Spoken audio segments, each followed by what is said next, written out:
Sino may birthday? Ano ba kayo? Sino may birthday ng December?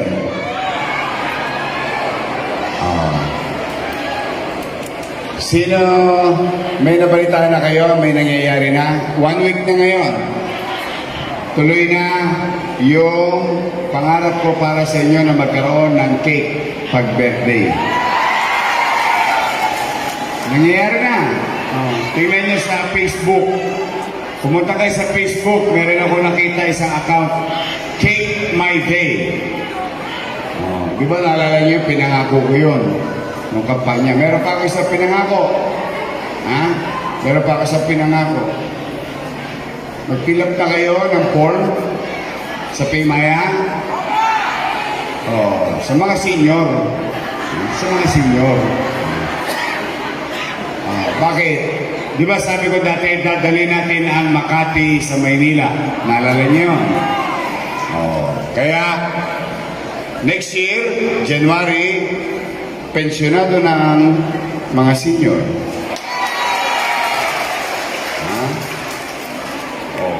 Sino sa inyo nag-aaral ang anak sa UDM? Meron na rin silang allowance.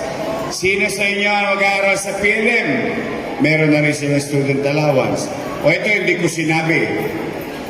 Pero, mangyayari. Sino sa inyo may anak na grade 12? Kahit grade 12, meron na rin student allowance. Kaya talagang lahat halos ng pera ng pamahalaan, binabalik natin sa tao. Ngayon, gusto ko lang sabihin sa inyo na wala akong sinabi na at sasabihin na hindi ko gagawin. Ngayon, nag-alisan na ba mga addict dito? Meron pa? Meron pa? Pusher? Kriminal? Meron pa? Bakit? Bakit? Bakit? Ayaw na ayaw ko. Ayaw na ayaw ko. Mahirap na nga tayo. Pinupugaran pa tayo ng mga kriminal. Taas ang kamay ng mayaman dito. Taas ang kamay ng mahirap.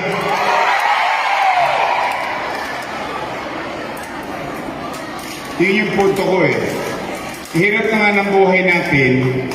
Ang inaasahan na lang natin sa gobyerno, pwede maglakad ang anak natin ng ligtas kahit anong oras ng gabi. Tama? Sino dito naghahanap buhay makaraos lang? Bakit sila adik? Bakit sila hold-upper? Sino dito naghahanap buhay para makaraos lang hanggang ngayon buhay pa? Ba't kayo nakakaraos? Yung mga kriminal na yan, batugan yan. Yan ang totoo niyan. Kaya gusto ko lang iparamdam sa inyo, maraming mga politiko magsasabi para sa mahirap, para sa mahirap. Bibigyan ka lang ng isang supot, kulay kahit, para sa mahirap na. Mga kababayan, baguhin na natin ang ating kaisipan. Pwede tayong mahirap, pero meron tayong dignidad.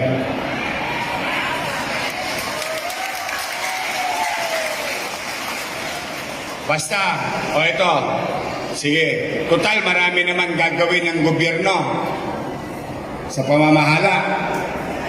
Sige. Pwede ba ako may regalo sa inyo? Kaya ako may dala, grasya. Ayaw ko nga, may madisgrasya eh. Pwede ba ako may regalo sa inyo? Promise?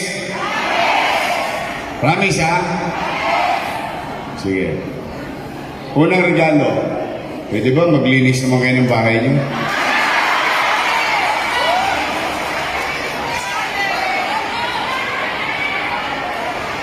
Kaya? Uy! Kaya? Promise? Sige. O, pangalawa. Dalawa lang regalong hingin ko. O, pangalawa. Pagkatapos yung maglinis ng bahay nyo, pwede ba makisuyo? Linisin nyo na rin yung tapat ng bahay nyo. Kaya? Uy! Yung tapat lang ng bahay mo. Huwag mo nang pakialaman yung tapat ng kapitbahay mo, chismosa. Yung may masabi lang, yung tapat na lang ng bahay mo. Tingnan nyo, bakit yun ang hinihingi ko sa inyo? Hayaan ninyo, tugdin ko ang obligasyon ko na ubusin lahat ng kriminal, walang yan, mapang-abuso, mapang-isa, dito sa mundong ibabaw, partikular sa Maynila. Para payapa, lalo na ang Baseco. Pangalawa, gusto ko malinis ang Maynila. Gusto ko panatag ang loob ninyo. Kaya lang hindi ko kayang mag-isa. Kailangan ko ng tulong ninyo. Ngayon, mga kababayan, naniniwala ba kayo na ang kayamanan na ipapamana? Naniniwala kayo? Ang pera na ipapamana? Naniniwala kayo? Ang kahirapan na ipapamana din. Tama? Mahirap ang magulang. Ano ang anak? Mayaman ang magulang. Hindi totoo pala. Then, baguhin natin yan. Bigyan natin ng dignidad ang ating mga sarili. Kahit tayo mahirap, meron tayong dignidad. Kasi malinis tayo sa bahay, malinis tayo sa pamayanan, hindi tayo nang-iisa. Tapat tayo at may malasakit sa kapwa. Yan, kahit tayo mahirap, may dignidad sa pamumuhay. Huwag kayong papayag na maging dugyot.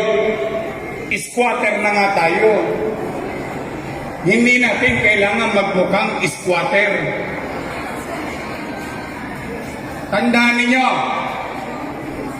mas squatter pa kami sa inyo. Maswerte kayo sa Baseco, walang dumadaan na porte-puter araw-araw. Sa arte, habang natutulog ka, hindi nyo pa diyan. Itong mga tokya, tutulog ka. Ang masakit, nalasing pa yung truck driver. Sinurot pa yung bahay mo. Ganon buhay ang kinalakihan ko, pero ang nanay ko, wari-wari yun. Papang. Ako, Diyos ko, disiplinado yun. Lagi naglilinis ng bahay. Lagi naglilinis ng kapatang. Bakit?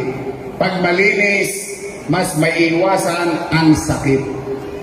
Pag naiwasan ang sakit, hindi na ako bibili ng paracetamol. Hindi na ako bibili ng amoxicillin, ng injection.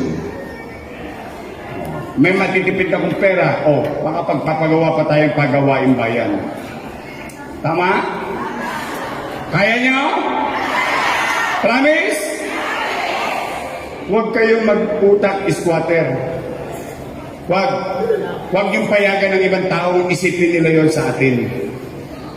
Totoo, wala tayong pag-aaring lupa. Sige na, sabihin nila. Pero hindi kailangan ang pamumuhay natin ay yung sinasabi nila. Ibangon natin. Mga kababayan, marami dito, konti na lang ang birthday. Real talk Di ba pag real talk? Sabi ko sa inyo, iba akong politiko. Hindi ako yung katulad ng politikong nakilala nyo. na konting salita lang, kikiligin na kayo. Ako ginawa ninyong ama. Ang ama, naglalambing. Ang ama, nagdidisiplina. Ang ama, tumutugon sa pangangailangan ng kanyang mga mahal sa buhay. Tama ba? Ako ang pansamantala ninyong ama.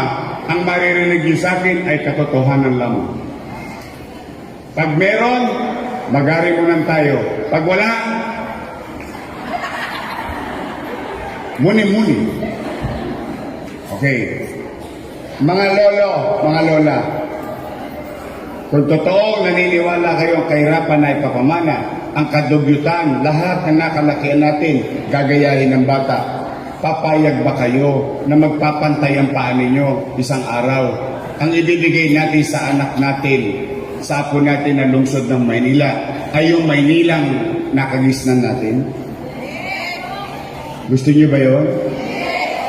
O, di kailangan gumawa tayo ng kakaibang bagay. Tama? O, ito na yung panahon. Pag ako tinulungan ninyo, naging malinis, disiplinado, maayos ang Maynila, susuklian ko yan. Magbubuti ako sa pagtatrabaho para sa inyo.